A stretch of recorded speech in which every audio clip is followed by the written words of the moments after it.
Puji Tuhan, haleluya. Hari ini spesial ya, jadi kalian jangan cepat-cepat, waduh kok udah jam 12, enggak, hari ini spesial. Oke, jadi bulan ini, bulan Februari itu kita kenal sebagai bulan kasih sayang, ya kan? Setuju semua ya? Jadi saya lihat di mall-mall semua dekornya pink-pink, gak ada love-love, ada hati, ada bunga mawar dan sebagainya. Jadi memang kita sedang merayakan atau apa ya? Ya merayakan ya, Valentine Day, ya, hari kasih sayang. Nah, EWC pun nggak ketinggalan dalam bulan ini. Tema yang diambil adalah love and lust. Ya, nah, 2 minggu lalu Kak Aldo udah menyampaikan firman Tuhan dan poinnya tentang lust. Jadi di situ Kak Aldo bilang, hubungan cinta yang dibangun itu menentukan masa depan. Pegang baik-baik itu. Hati-hati, karena itu jangan salah pilih, jangan salah bertindak. Supaya kita enggak menerima akibat yang buruk. Jadi kita harus hati-hati. Nah, di dalam membangun hubungan, istilahnya itu pacaran, itu ada rambu-rambu yang harus ditaati. Kak Aldo udah jelasin banyak ya, dan kita nggak boleh ngelewati rambu-rambu itu supaya nggak mengalami celaka, nggak kecelakaan, oke? Terus nggak mengalami masalah, ya. Ingat bahwa setiap apa yang kita putuskan, setiap tindakan yang kita ambil itu selalu ada akibatnya, ada hukum sebab dan akibat. Jadi hati-hati Elohimers, hati-hati dalam mengambil keputusan, khususnya memilih pasangan. Dan Kak Aldo udah jelasin semuanya. Nah, 2 minggu lalu Kak Aldo itu membahas tentang lust. Kalau saya, apa sih lust ini ya? Lust ini ternyata itu nafsu birahi, keinginan biologis, gitu ya.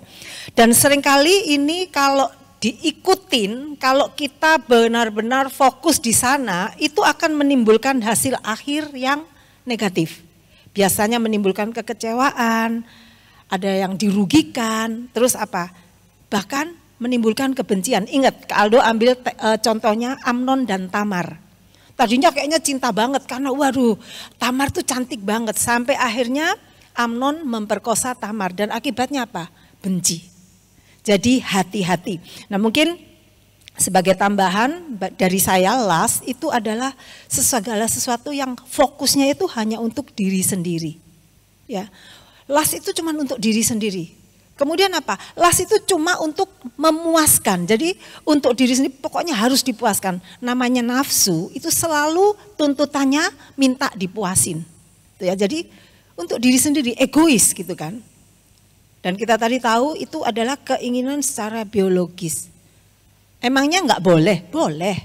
Tapi ada rambunya, ada syaratnya. Hal ini hanya boleh dilakukan, jadi biasanya lust ini berakhir dengan hubungan seksual. Nah boleh, tapi ada syaratnya. Boleh dilakukan hanya ketika sudah ada di dalam rumah tangga, sah jadi resmi, jadi suami dan istri. Itu ya. Nah kalau boleh saya ringkes gitu kan. Lust itu poinnya itu terima. Jadi lust itu terima. Kenapa? Karena pengen dipuasin gitu kan. Itu. Nah, dunia seringkali menganggap lust itu adalah bentuk cinta. Buktinya apa? Kalau kalian lihat film-film romantik itu ya, habis ngedate selalu bobok bareng.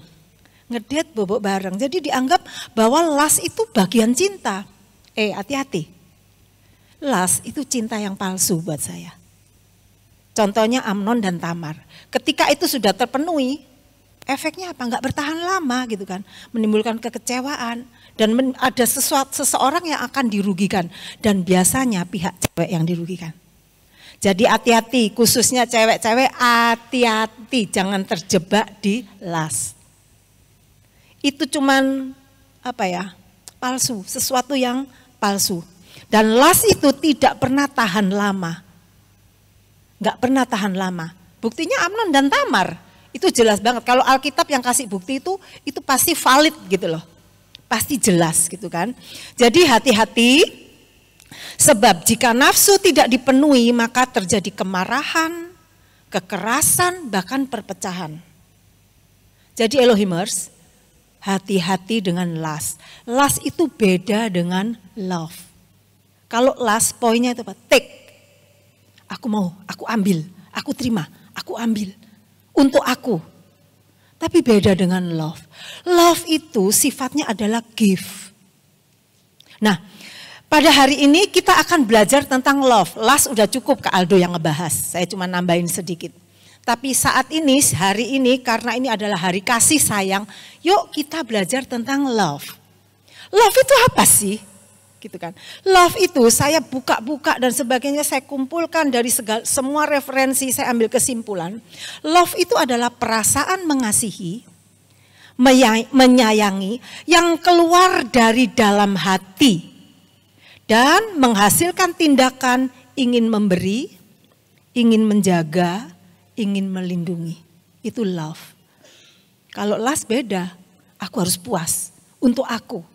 Nah itu. Jadi ini kita lihat beda. Nah, seorang yang mengasihi itu akan selalu ingin mengekspresikan perasaannya dalam hal yang positif. Ini saya bicara tentang kasih ya, kasih sayang. Namanya juga kasih. Kasih itu love, kasih tapi kalau bahasa Indonesia kasih.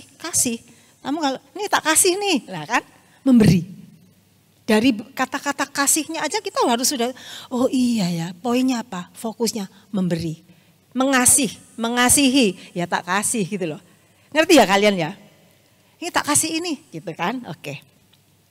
Nah, dalam hal positif dan konstruktif. Artinya apa? Membangun.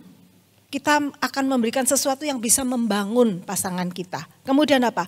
Memberi. Kemudian apa? Merawat, menolong, memperbaiki supaya jadi lebih baik. Itu sifat asli dari love, kasih. Kalau di luar itu berarti bukan kasih. Nah hari ini kita mau belajar tentang kasih itu. Nah Elohimers, anak-anak Tuhan itu punya dasar dalam menjalani kehidupan.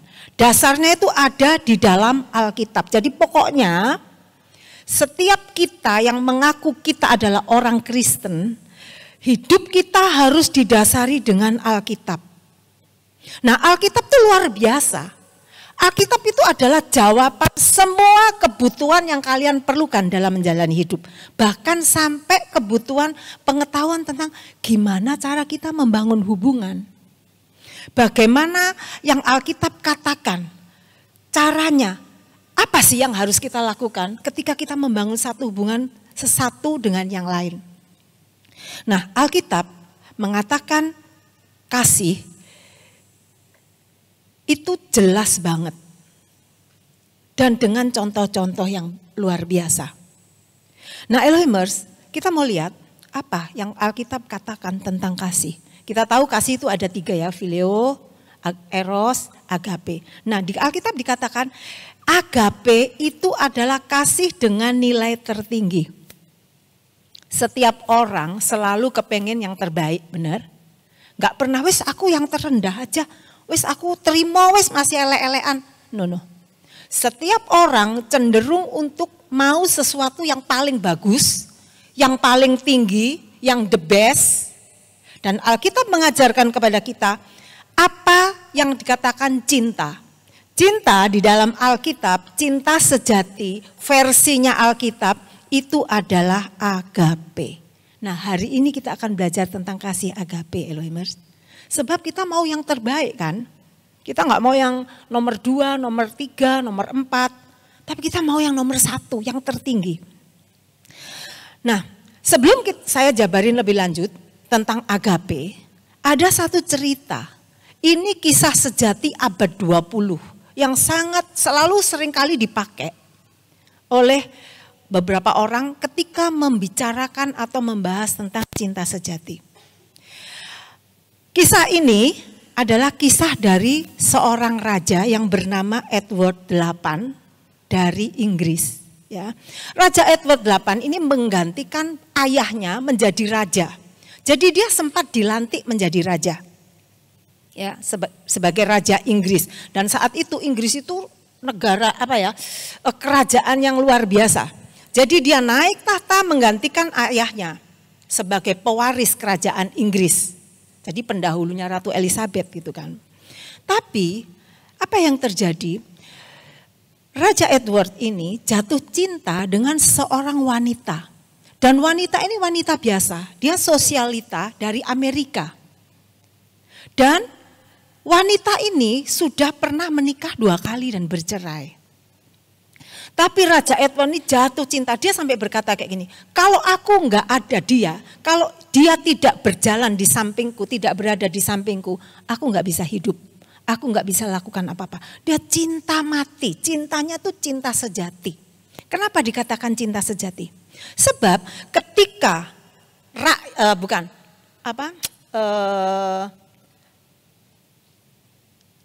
kerajaan Inggris, jadi itu kan parlemen Inggris, melihat hal ini, mereka nggak setuju.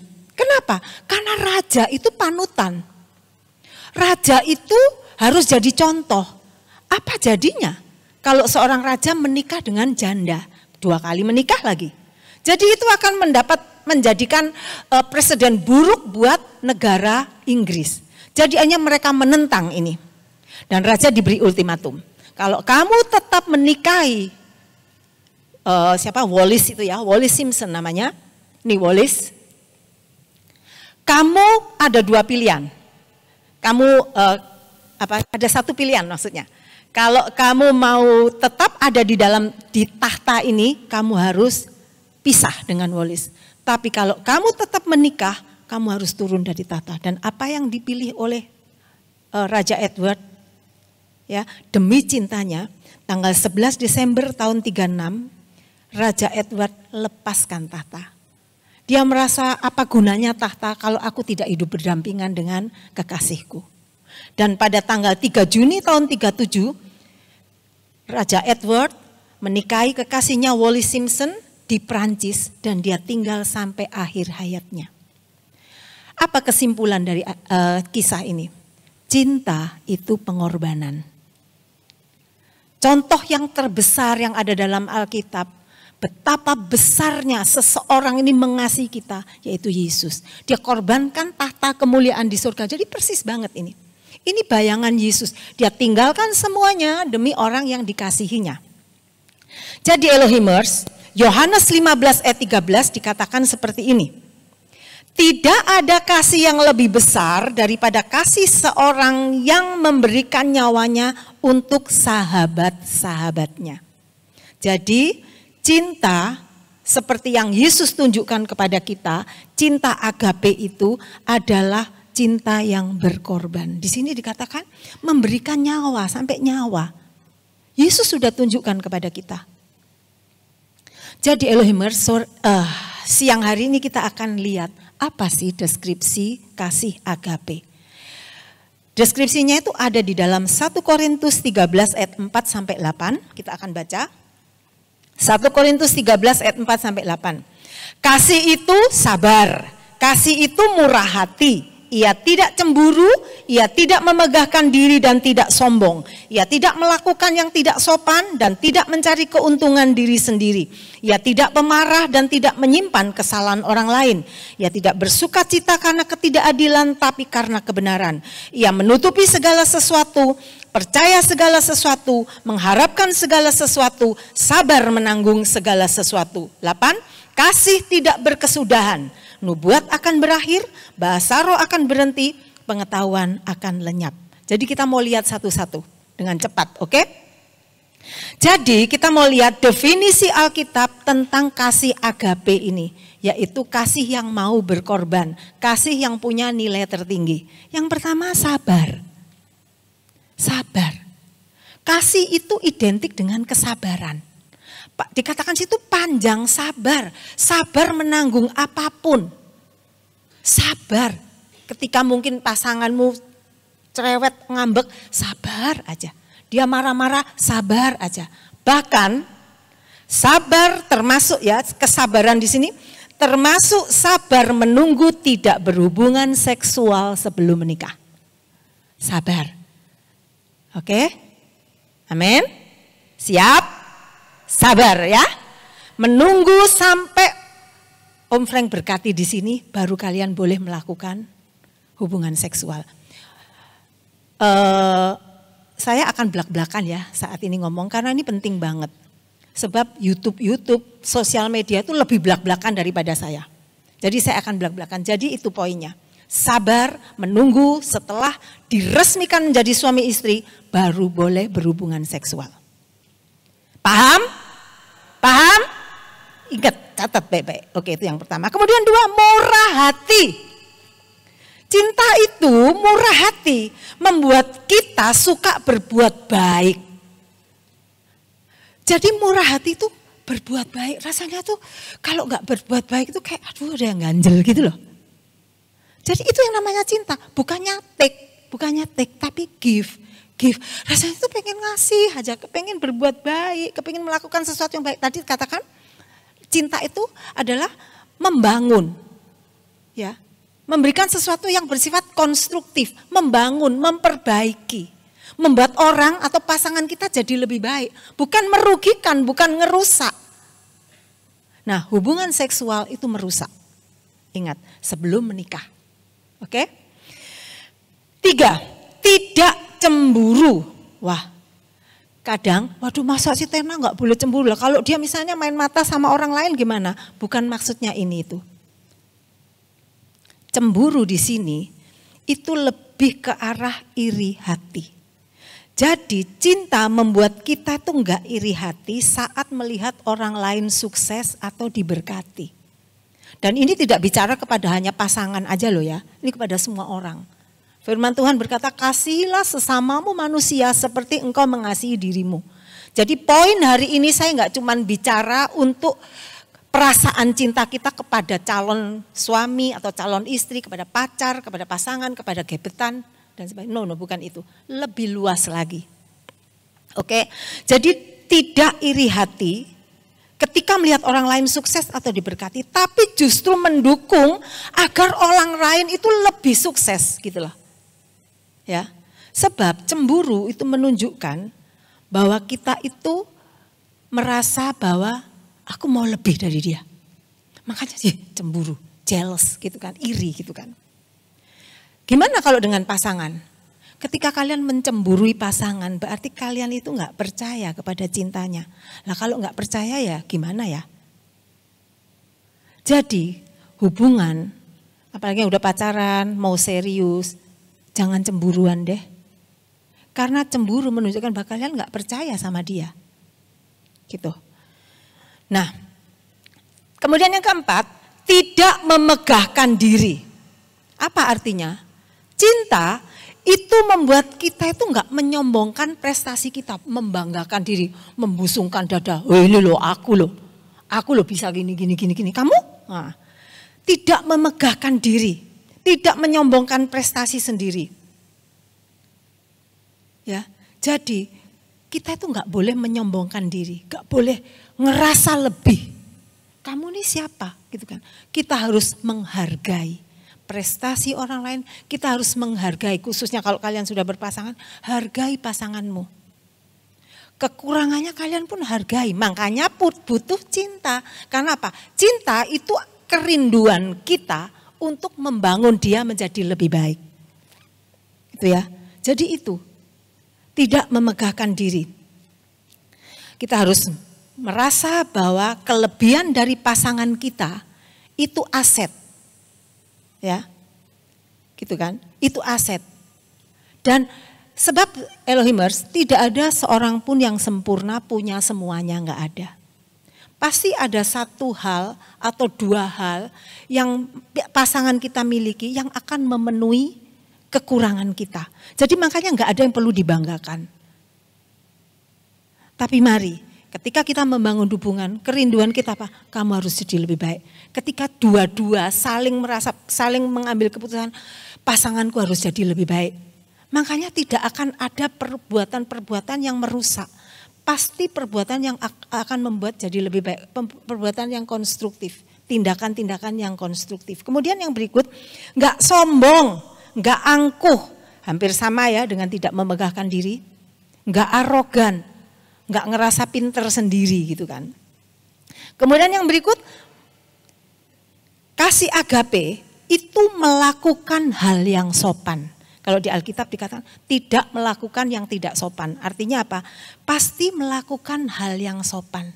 Atau tidak melakukan hal yang gak pantas.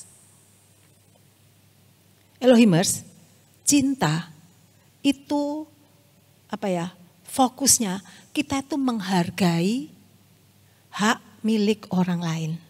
Kita menghargai pribadi pasangan kita, ya. Kita menghormati dirinya atau kita menghormati orang lain, termasuk menjaga kehormatan dan kekudusan pasangan kita. Jadi hati-hati, mungkin kalian yang sudah pacaran hati-hati dengan ini. Atau kalian yang sebentar lagi akan berpacaran, pegang baik-baik. Kalian tidak boleh melakukan hal yang tidak sopan. Apa hal yang tidak sopan? Yaitu melanggar kekudusan. Ya. Tidak menghormati kekudusan pasanganmu.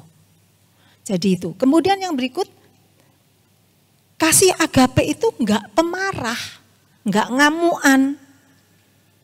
Cinta itu harusnya membuat kita tidak mudah terprovokasi. Orang yang kalau gampang dengar apa gitu, sumbu pendek gitu kan. Waduh, kita harus ragu. Dia itu cinta enggak? Sebab cinta itu jelas firman Tuhan berkata tidak pemarah, enggak gampang jengkel, enggak gampang tersinggung. Dikit-dikit tersinggung, dikit-dikit tersinggung. Enggak baperan gitu loh. Orang kalau cinta enggak boleh kayak gitu. Karena kembali tidak ada satu manusia pun sempurna. Mungkin satu saat pasanganmu ya itu mungkin melakukan kesalahan karena itu mungkin memang kekurangan dia. Jangan tuh langsung marah. Ingat, kita pun punya kekurangan gitu loh. Jadi tidak pemarah.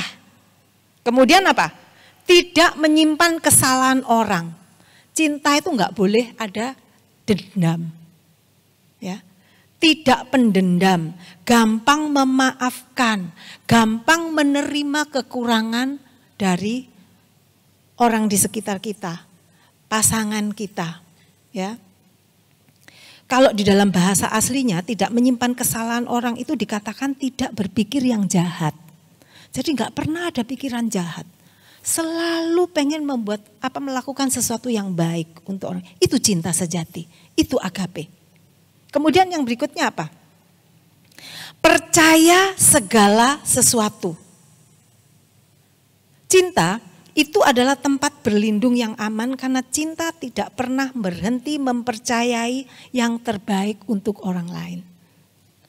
Itu ya. Kemudian yang berikutnya mengharap segala sesuatu. Cinta itu tidak pernah melihat kegagalan sebagai kekalahan. Kenapa? Karena cinta itu enggak mau menyerah. Aku akan terus berusaha sampai dia akhirnya berhasil. Jadi dia punya harapan, ada harapan. Enggak terus, ya wes lah putus asa wes, enggak iso ditandani udah. Putus asa wes, stop sampai sini. Quit, give up. Enggak loh. Cinta itu selalu punya harapan. Mungkin saat ini masih belum tercapai, tapi cinta punya harapan. Pasti bisa, pasti jadi lebih baik. Sehingga apa? Semuanya akan berusaha untuk mencapai itu. Jadi cinta itu enggak gampang putus asa. Kalau mungkin ada halangan, jangan putus asa. Bekerja sama, ayo bergandengan tangan dan libatkan Tuhan supaya itu semua goal. Jadi ada yang diharapkan. Cinta itu hope, punya harapan. Ya, jangan putus asa. Kemudian apa? Cinta tidak berkesudahan. Ya, cinta itu tidak berkesudahan. Jadi firman Tuhan berkata bahwa nanti yang terakhir ada iman, pengharapan, kasih, ya kan? Iman dan pengharapan itu hanya diperlukan ketika kita ada di dunia ini. Ketika kita nanti ke surga, iman dan pengharapan udah nggak butuh. Karena kita udah di surga. Sebab iman dan pengharapan itu akan membuat kita mencapai surga. Tapi kasih, ingat, kasih itu sifatnya kekal. Jadi kasih itu sifatnya kekal. Nubuat akan lewat, tetapi kasih itu kekal. Bahasa lidah akan lewat, tapi kasih itu kekal. Jadi makanya the true love, cinta sejati, cinta agape itu kekal. Nah, Elohimers, itu adalah secara cepat tadi saya katakan, itu adalah poin-poin dari cinta agape yang firman Tuhan ajarkan supaya itu bisa kita aplikasikan di dalam rumah tangga yang akan dibentuk. Jadi kalau kalian belum bisa lakukan itu, please jangan pacaran dulu ya. Itu poin-poin cinta agape. Kalau kalian, waduh wabot ya, wes ojo pacaran dulu. Jalin persahabatan aja dulu, sambil pelan-pelan bangun kemampuan supaya kita bisa lakukan itu. Baru kalian boleh pacaran. Sebab pacaran itu bukan main-main ya. Pacaran itu tujuannya apa sih orang pacaran? Saling kenal supaya nanti tahap berikutnya itu akan masuk dalam pernikahan. Itu tujuan pacaran. Enggak cuman pacaran, aku mau pacaran seumur hidup lah. Enggak ada ceritanya kayak gitu. Siapa mau pacaran seumur hidup angkat tangan? Enggak ada toh? Pacaran selalu diakhiri, di end-nya itu adalah pernikahan.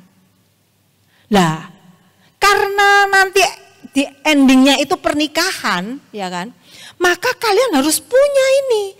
Karena cinta agape itu yang akan membuat pernikahan kalian itu menjadi pernikahan yang langgeng. Karena semua aspeknya itu diperlukan. Sebab kita tuh membangun hubungan dengan dua orang, dengan orang lain yang mungkin latar belakang beda, pendidikan beda, karakter beda. Kalau sifat hal-hal yang kita pelajari tadi nggak ada, atau kalian mungkin aduh berat ya, belum siap ya, jangan pacaran dulu, kenalan aja dulu, bangun hubungan, pertemanan dulu. Sampai ketika kalian pasti yakin aku udah bisa menjalani itu, silakan kalian berpacaran. Sambil ingat tetap ada rambu-rambu ya. Tetap ada rambu-rambu. Nah, kedewasaan Elohimers itu ditunjukkan dengan kemauan untuk berkorban bagi orang yang kita cintai. Itu kedewasaan. Buktinya kalau anak kecil nggak mau korban. Anak kecil itu lebih cenderung terima-terima. Kalau mainannya diambil ngamuk nangis dia. Tapi beda orang dewasa. Apalagi orang yang dewasa, yang tahu arti cinta, dia justru akan memberi, aku pengen memberi yang terbaik buat orang yang aku kasihi. Itu ya. Jadi siang hari ini kita belajar tentang kasih yang luar biasa, yang Alkitab ajarkan, yaitu kasih agape. Nah, sebagai ayat terakhir, Kolose 3 ayat 14. Di situ ditulis, dan di atas, baca bareng. Kolose 3 ayat 14. 1, 2, 3. Dan di atas semuanya itu kenakanlah kasih sebagai pengikat yang mempersatukan dan menyempurnakan. Elohimers, kasih di sini dikatakan itu pengikat. Kasih itu pengikat. Jadi kunci di sini mempersatukan, kunci dari persatuan, kunci dari perdamaian, kunci dari kebahagiaan adalah ketika kasih itu dinomorsatukan. Kasih yang mana? Bukan eros, bukan filio, tapi kasih agape. Ya. Jadi hari ini kita belajar tentang kasih yang Tuhan ajarkan kepada kita. Yuk semuanya bangkit berdiri.